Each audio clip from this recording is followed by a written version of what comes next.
Čau! Šodien parādīšu, ko es nopirku Ikea. Tātad. 2 dienas pēc kārtas es braucu uz Ikeju, un pirmā lieta, ko es nopirku, bija šī te komode.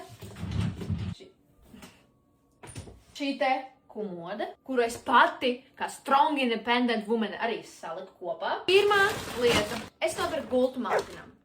Un arī Matoram. Mapinam šobrīd ir 2 vecas gultiņas, bet es gribēju vienkārši, lai viņam ir viena jauna, skaista, mīksta gultiņa. Lai gan tāpatās viņš guļ pie manis, baigo jēgas šim neredzu, bet, es nopirku trauciņus. Man bija gadījums, ka man bija šādi trauciņi, kad es pirmo reizi šeit ievācos, bet es viņus izmetu ārā, man bija slinkums tos mazgāt, tāpēc es nopirku jaunas. Tad es nopirku jaunu paliknīti priekš sava kompjūtera, organizerus, lai var šita te salikt visu kaut ko.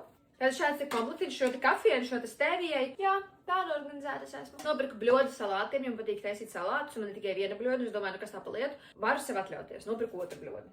Ļoti svarīga lieta, kā šitos sauc. Rokturīšus šīm te, jo viņi ir pelēki, man viss pārējie ir melni. Līdz ko es redzu to pelēko krāsu, ka viņi nemečo visi savā starpā.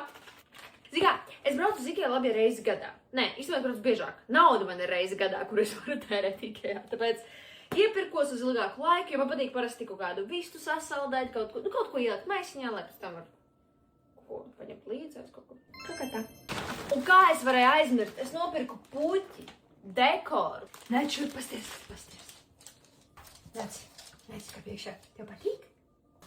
Tev patīk?